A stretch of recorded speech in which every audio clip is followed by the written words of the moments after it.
하나님을 경험하려면 결단이 필요합니다 라는 제목으로 말씀을 전하겠습니다. 속담에 이런 속담이 격언이 이런 격언이 있습니다. 경험도 없는 사람에게는 절대로 중요한 일을 맡기지 말라, 이런 격언이 있습니다. 또 다른 격언, 경험이 없는 사람에게 일을 맡기는 것은 자살행위와 같다라는 그런 말이 있습니다. 왜 이런 말을 하는 걸까요?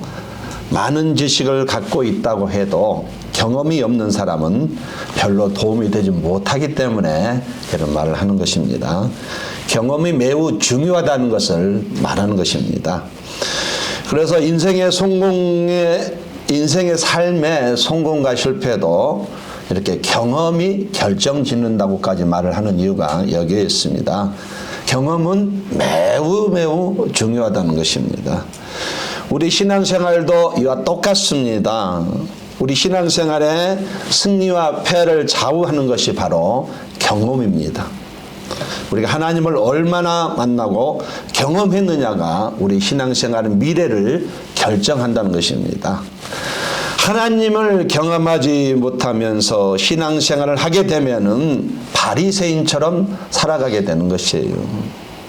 하나님과 상관없는 삶을 살아가게 된다는 얘기입니다. 바리새인들 특징이 뭡니까? 예배는 드리는데, 말씀은 많이 아는데, 성경은 졸졸 깨는데, 그러나 그들의 내면적을 보면은 위선이고 거짓된 삶이었습니다. 형식만 남아있는 삶이었습니다. 그래서 하나님과 상관없는 그들의 삶을 보고 예수님께서 얼마나 힘들어 하시는지 모릅니다. 예수님이 아직 말씀하시기, 이 독사의 자식들아, 이 마귀의 자녀들아, 이렇게 하신 것이에요. 경험이 없기 때문에 그렇다는 얘기입니다. 호세아 선지자도 매우 강조합니다. 내 백성이 지식이 없어서 망한다 라고 말합니다. 여기서 이 지식이라는 것은 암을 하는 게 경험을 말하는, 경험된 지식을 말하는 것입니다. 하나님을 머리로만 알고 가슴으로 경험한 적이 없는 이스라엘 백성들의 심각한 영적인 상태를 경고하는 것입니다. 종교생활은 오래 했어요. 찬양도 하고 예배도 드리고 뭐 다 오래 했는데 그들은 하나님을 경험해 본 적이 없는 것이에요. 그 결과 하나님이 왜 필요하는지, 내가 왜 교회 가는지도 모르는 것이에요. 그냥 망해가고 있다는 것입니다. 오늘 우리도 하나님을 경험하는 삶이 없으면 영적으로 바르게 갈 수 없습니다. 하나님 나라에 도움이 되지 못합니다. 우리는 하나님은 오늘도 만나고 경험하는 삶, 이게 우리의 신앙생활인 것입니다. 우리가 하나님을 경험한 삶을 살 때 가정도 지켜지고 교회도 지켜내고 미래도 열려지는 것입니다. 구약시대는 하나님께서 거하시고 이스라엘 백성들 만나는 장소로 성막을 택했습니다. 성막을 세웠습니다. 나중에는 솔로몬 시대 와서는 웅장한 성전을 건축했습니다. 그리고 신약에서는 예수님께서 친히 자신의 몸을 가리켜 성전이라고 말씀을 하셨어요. 그렇다면 이제 예수님께서 부활하시고 승천하셔서 더 이상 이 땅에 계시지 않는 지금 하나님은 어디에 거하시는가요? 물론 하나님은 어디에나 계십니다. 이 세상 어디에도 하나님이 계시지 않는 곳은 없습니다. 그런데 성경은 정확한 장소를 우리에게 얘기합니다. 하나님이 이곳에 계시다 말합니다. 성경은 특별히 하나님이 거하시는 곳을 정확하게 말하고 있습니다. 너희 몸은 너희가 하나님께로부터 받은 바 너희 가운데 계신 성령의 정인 줄을 알지 못하느냐? 너희는 너희의 것이 아니라 값으로 산 것이 되었으니 그런즉 너희 몸으로 하나님께 영광을 돌리라. 우리의 몸이 하나님의 집이라고 하나님께서 말씀하십니다. 할렐루야. 우리는 이것을 받아들이셔야 돼요. 많은 그리스도인들이 이것을 농담으로 여기는데 진짜로 하나님이 지금 내 안에 계십니다. 말씀대로 가시면 되는 것이에요. 더럽고 죄가 많은 우리를 예수님이 피로 씻어주시고 이제 하나님께서 친히 내 안에 들어오셔서 나와 같이 사신다. 이것이 신약의 중요한 핵심 주제 중에 하나입니다. 그래서 우리는 단순히 교회만 다니는 것이 아니고 이 세상을 내 안 하나님을 모시고 담고 살아가는 존재입니다. 십자가 믿고 예수 그리스도를 영접함으로 우리에게 영원한 생명을 주셨습니다. 이미 우리는 영생을 가지고 살아가고 있어요. 구원은 은혜로 받았습니다. 그런데 이 영생을 주신 하나님을 경험하려면 어떻게 해야 되는 것인가요? 성경은 저와 여러분이 남은 인생 하나님을 경험하면서 살아가야 하는데, 이 하나님을 경험하려면 우리의 결단이 있어야 된다고 말합니다. 영원한 생명은 값없이 받았지만, 그러나 이 내게 구원을 주신 하나님을 맛을 보면서 경험하면서 느끼면서 가려면은 나에게 결단이 있어야 된대요. 노력이 있어야 된답니다. 의지가 있어야 된다고 말하고 있어요. 신앙적인 노력을 하지 않는다면 하나님을 경험할 수 없다. 이것이 성경의 가르침입니다.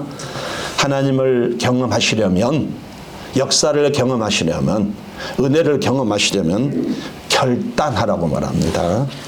우리가 어떤 결단을 해야 되겠습니까? 오늘 본문 하나님의 역사를 경험하려면 결단하라고 여호수아가 그 어르신께서 말씀하고 있습니다. 15절 말씀 같이 한번 읽어보겠습니다. 시작.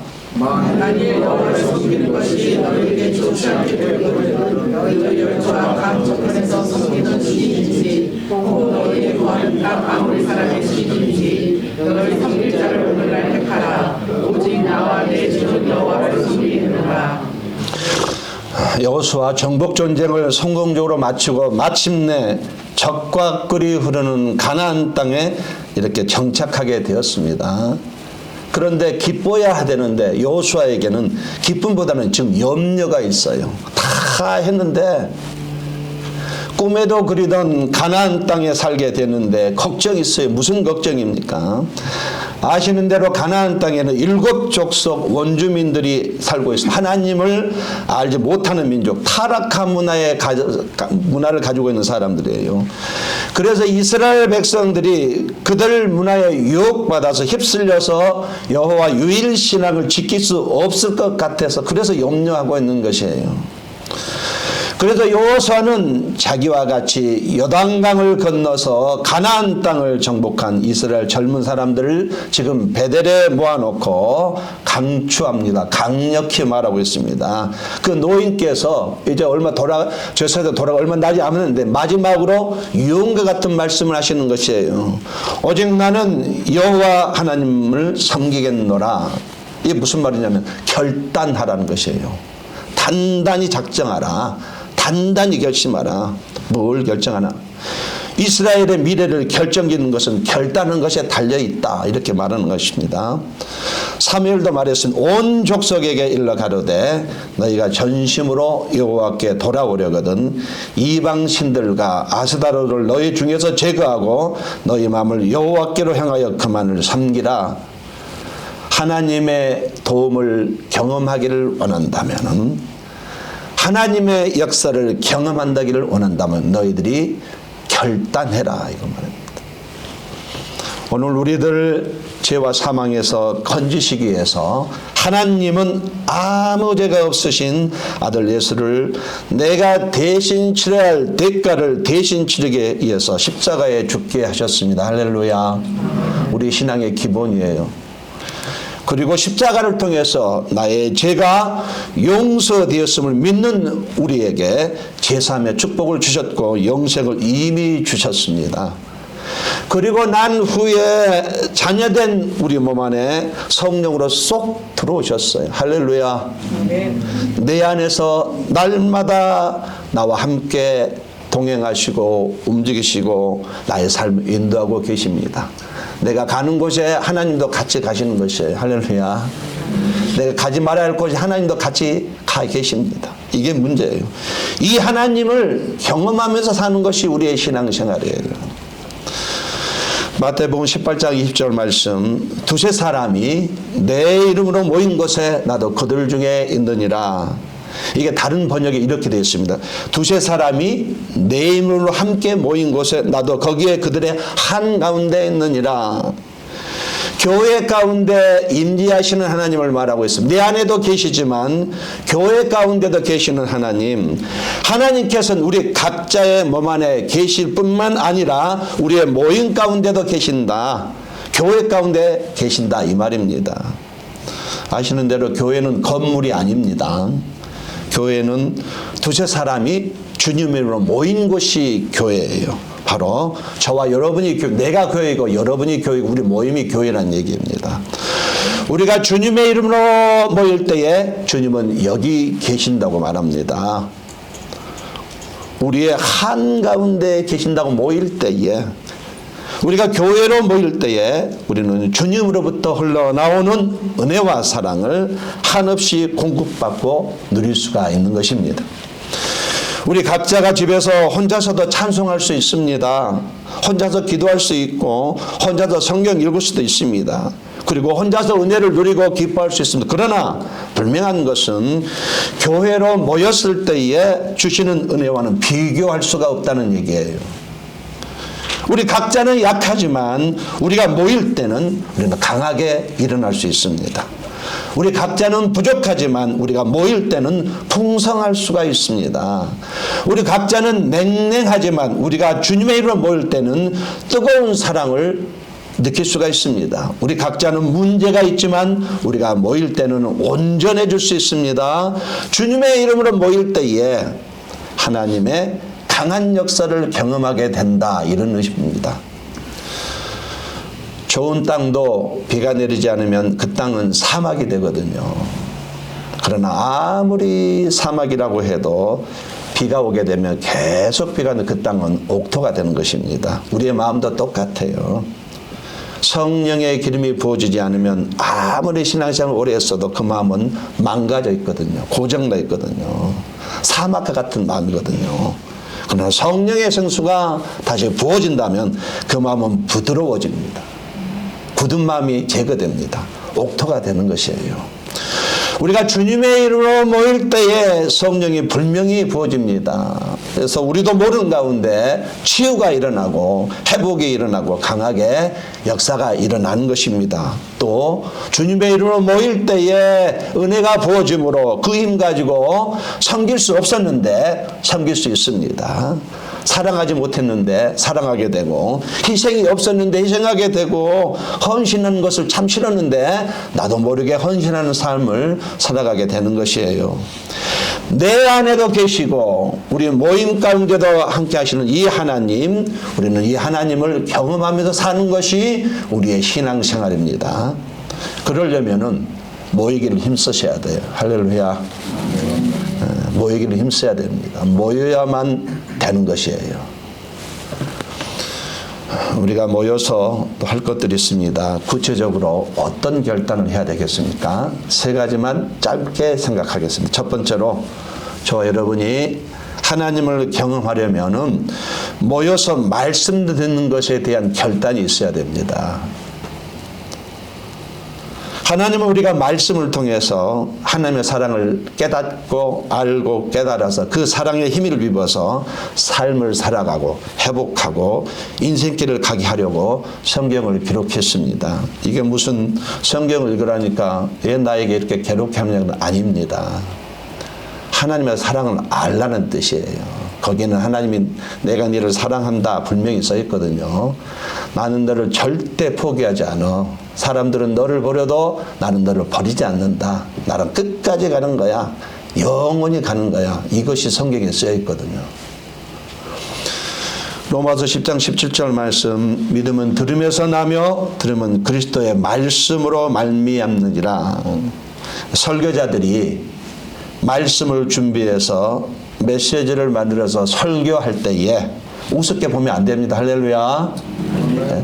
사람은 좀 우습게 보여도 설교만큼은 우습게 보시면 안 되는 거예요. 그 설교를 들을 때에 믿음이 자랍니다. 설교를 듣지 않으면 믿음이 자랄 수가 없는 것이에요. 주님의 이름으로 모여서 말씀을 들을 때에 우리의 믿음이 자라고 그 믿음이 하나님을 기쁘시게 하는 것이에요. 혼자 집에서 성경 읽을 수 있습니다. 은혜 받을 수 있습니다. 그러나 교회에 모여서 주님의 이름으로 모여서 그 말씀을 들을 때는 감동과 깨달음은 비교가 되지 않는 것이에요. 집에서 혼자 큐티하는 것보다도 예배당에 나와서 주님의 이름으로 모여서 그 설교를 들을 때에 그때의 그 강력한 성령의 기름 부음은 나는 모르겠지만 비교가 되지 않는 것입니다. 우리 옆 사람과 인사합시다. 설교를 우습게 여기지 맙시다. 예. 성령 하나님은 우리가 모여서 말씀을 들을 때에 하나님의 성품을 우리에게 더 많이 부어주십니다. 성령 충만을 주셔요. 모여서 말씀을 들을 때 하나님을 경험하게 되는 것입니다. 사람들은 모두 행복을 추구합니다. 행복하기 위해서 돈 버는 거 아니겠어요? 그 참된 행복이 성경은 하나님의 말씀을 읽고 행하고 듣고 행할 때에 주어진다고 말합니다. 행위가 온전하여 여호와의 율법을 따라 행하는 자들은 복이 있으며 여호와의 증거들을 지키고 전심으로 여호와를 구하는 자는 복이 있도다. 행복은 나를 창조하신 하나님께서 가라고 하는 길을 따라갈 때 얻을 수 있다. 이것이 성경의 가르침이 행복 조건입니다. 말씀을 따라 행하는 자들이 복이 있다. 행복한 사람이다. 말씀이 나를 행복으로 인도한다. 돈이 아니랍니다. 명예가 아니고 권세가 아니고 말씀이 나를 행복으로 인도한다고 하는 것입니다. 내가 주께 범죄치 아니하리 하여 주의 말씀을 내 마음에 두었나이다. 죄가 얼마나 강합니까? 나는 죄를 이길 수 없어요.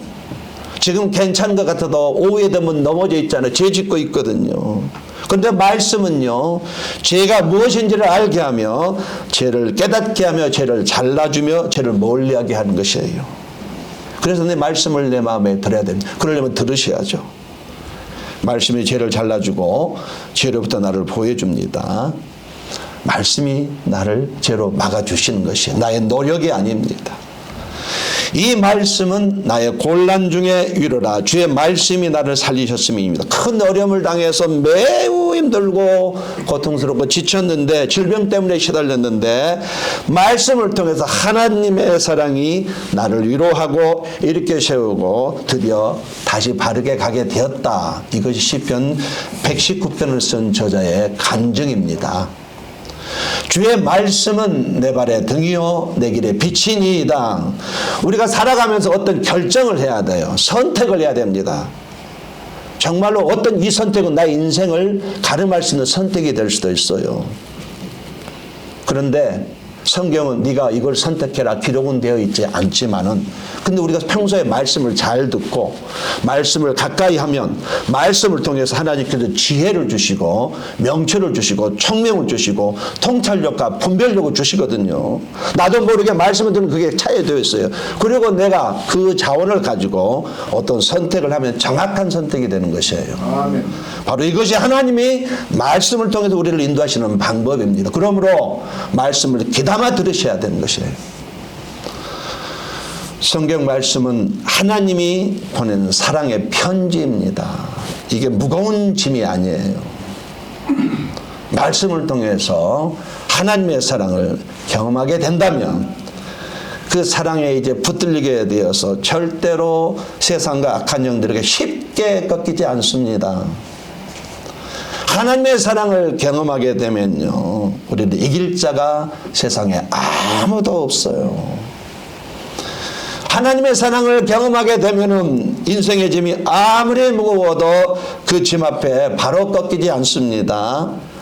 하나님이 삶의 바닥을 헤매도 쉽게 무너지지 않습니다. 사막 같은 인생길이에요. 삭막하고 황폐한 메마른 광야 같은 인생길 오히려 충분히 이기면서 걸어가게 하는 것입니다.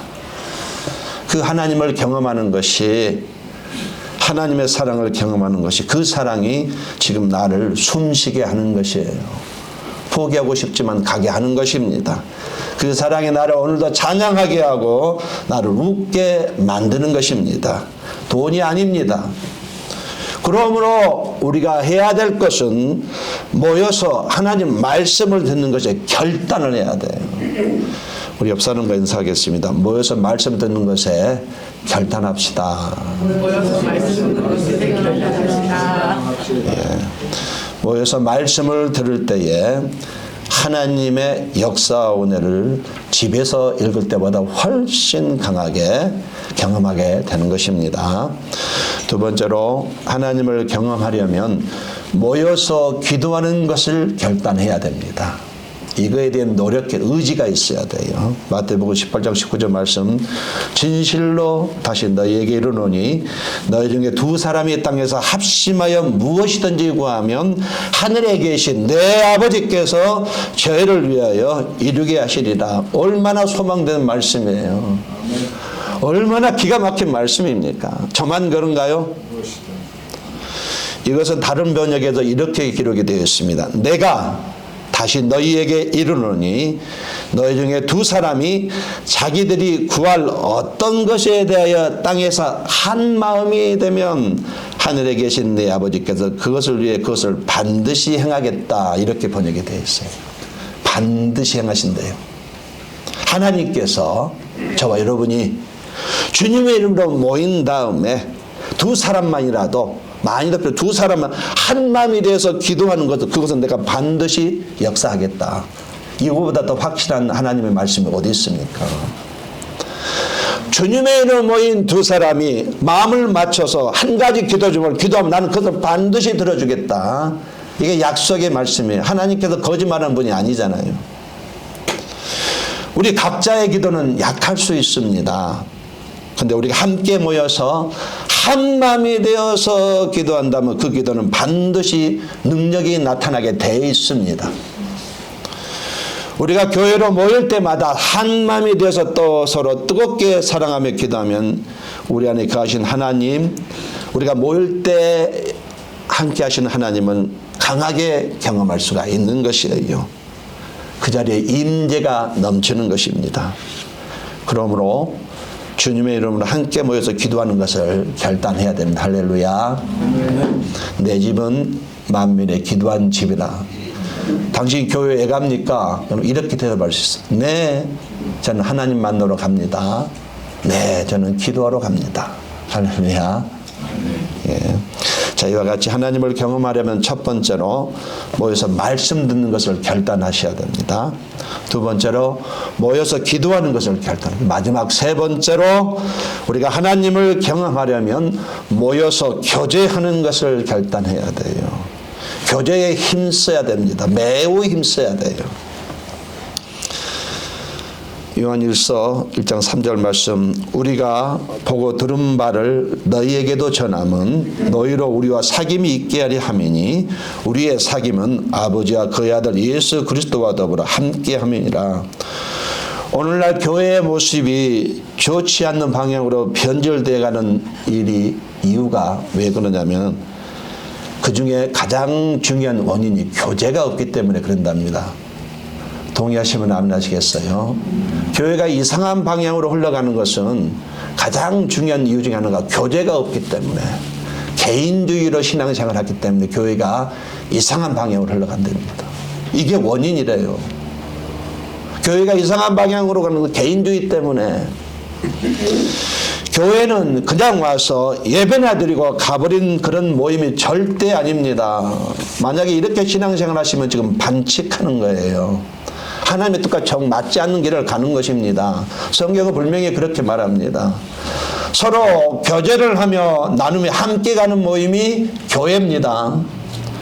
주님의 마음을 가지고 서로 사랑하고 서로 이해하고 서로 도와주고 서로 힘을 실어주고 서로 가는 것이 교회입니다. 험한 세상에서 끝까지 믿음으로 승리할 수 있도록 서로 도와주는 것이 교회예요. 무엇보다도 중요한 것은 교회가 무슨 일을 하기 위해서 모인 것이 아니라 서로 한 마음이 되고 서로 힘을 합하고 서로 나누고 교제하기 위해서 모이는 것이 바로 교회란 얘기입니다. 교회 성도들이 서로 친밀하게 교제함으로 힘을 모아서 주님의 일을 하는 것이지 일하기 위해서 모이는 것이 아니란 얘기입니다. 우리가 교회의 멤버가 된다는 것은 내가 다른 사람과 이제는 교제하겠다 이 고백과도 같은 것이에요. 성도의 교제가 없는 것은 교회에서 의미가 없다라는 것이 신약 성경에 말씀하고 있는 것이에요. 그만큼 교제가 중요해요. 교회 안에서 서로 친밀한 교제를 나누는 성도님들이 되어야만 하는 것입니다. 이 교제는 나의 책임이고 의무입니다. 할렐루야. 따라서 교제는 다 따라합시다. 교제는 나의 책임이며 의무다. 예. 아무나 교제하라는 것이 아닙니다. 성도끼리 교제하라는 것이에요. 성도이기 때문에 서로 교제를 나누면서 살라는 것이에요. 성도는 이 세상 사람과 구별이 된 특별한 사람이거든요. 이런 특별한 사람과 서로 교제하면서 천국을 향해서 가라는 것입니다. 사람이 누구와 교제를 나누면서 산가가 매우 중요합니다. 교제의 대상이 나쁜 사람이면 나도 나쁜 사람이 되어가는 것이에요. 교제의 대상이 자꾸 원망하고 불평한 사람은 나도 원망과 불평하는 사람이 되어가는 것입니다. 교제의 대상이 하나님을 업신여기고 하나님에 대해서 부정적인 사람은 나도 그런 사람으로 바뀌어가는 것이에요. 그래서 우리는 누구와 교제할까를 잘 생각하고 정해야 되는 것입니다. 우리의 교제의 대상은 바로 지금 우리 교회 안에 있는 여러분들이 바로 교제의 대상인 것입니다. 섬기며 모여서 섬기며 사랑하며 교제하는 것이 반드시 필요합니다. 그냥 밥만 먹고 가면 안 되는 것이. 할렐루야. 예. 교제하고 가셔야 됩니다. 그때 우리는 성령의 역사를 그 사람을 통해서도 내 안에 계신 하나님을 모임꾼 하나님을 경험할 수가 있는 것입니다. 교제가 매우 중요해요. 너무너무 중요합니다. 전도만큼 중요해요. 모여서 교제하는 것에 대해서 힘쓰시기를 예수님의 이름으로 권면을 드립니다. 예. 신앙은 나 혼자 가는 것이 개인주의가 아닙니다. 신앙은 옆 사람과 맞추는 것이 더불어 가는 것, 희생하고 헌신하는 것이에요. 분명히 이 모습이 있어야 됩니다. 나는 나만의 길을 가겠다. 절대 아닙니다. 사람 보기에 좋으면 하나님 보기에도 좋은 것입니다. 말씀의 결론을 맺겠습니다. 롯의 부인 불붙는 소돔성을 잊지 못하고 뒤를 돌아보다가 소금 기둥이 되어버리는 불행을 당했습니다. 뒤를 되돌아보면 안 된다는 경고를 받았으면서도 세상에 미련을 끊지 못해서 뒤를 보다가 비극적인 여인이 되고 말았습니다. 이 시대에 얼마나 많은 유혹이 우리를 유혹합니까? 이 유혹을 이기려면 하나님을 경험해야만 유혹을 이길 수가 있는 것이에요. 내가 무슨 수로 그 성적인 유혹, 물질적인 유혹 어길 수가 있겠어요? 못 이깁니다. 이길 수가 없어요. 마귀가 한번 나에 심어지면 나도 거기에 끌려가게 돼 있어요. 그러나 하나님을 경험할 때 이것을 이길 수가 있는 것이에요. 하나님을 경험할 때에 영적으로 바르게 갈 수가 있습니다. 성령이 충만할 때에 하나님의 자녀로서 명예를 지켜내는 것이에요. 하나님을 경험하느냐 그렇지 않느냐 나의 신앙생활에 승패가 달려있는 것입니다. 하나님을 경험하려면 단단히 결심하셔야 돼요. 이것도 아니고 저것도 아니고 어중중한 자리에서 머뭇거리는 성도가 있습니다. 세상과 하나님 사이에 그런 사람은 열매가 맺을 수가 없습니다. 내 안에 거하신 하나님을 경험하면서 가셔야 돼요. 모임 가운데 함께 하신 하나님을 경험하면서 가야 됩니다. 세상의 성경의 모든 인물들은 분명하게 결단을 했어요. 하나님과 동행하기 위해서 최고의 노력을 했습니다. 아브라함은 그것이 틀림없는 하나님의 뜻이라고 판단됐을 때에 결단을 내리고 행동으로 옮겼습니다. 그것이 바로 아브라함이 아브라함 되게 한 것이에요. 불명한 신앙인이 되어서 세상을 살아가면 결단하는 신앙의 태도가 있어야 됩니다. 여러분 삶 가운데 여러분의 삶을 통해서 하나님의 영광을 돌리시기를 예수님으로 권면드립니다. 정말 여러분이 어디에 있든지 간에 여러분께 하나님이 드러났으면 좋겠어요. 하나님 얼굴에 먹칠을 하는 것이 아니고 너 왜 그러니 그게 아니고 하나님 편에 서 있어야 됩니다. 하나님을 경험하는 자리에 서 있어야 돼요. 결단하지 않는다면 신앙생활 절대로 바라갈 수가 없습니다. 머뭇거리지 말고 결단하셔야 돼요. 좁은 길입니다. 이 길을 가야 됩니다. 핍박이 있고 상처가 있고 손해가 있더라도 좁은 길을 가야만 영광이 드러나는 것이에요. 주님의 이름으로 모여서 말씀을 들으시기 바랍니다. 주님의 이름으로 모여서 한 마음으로 기도하시기 바랍니다. 주님의 이름으로 모여서 정말로 예수며 섬기면서 희생하면서 나를 낮추면서 교제하시기를 바랍니다. 결단하시기를 예수님으로 간절히 축원합니다. 기도하겠습니다.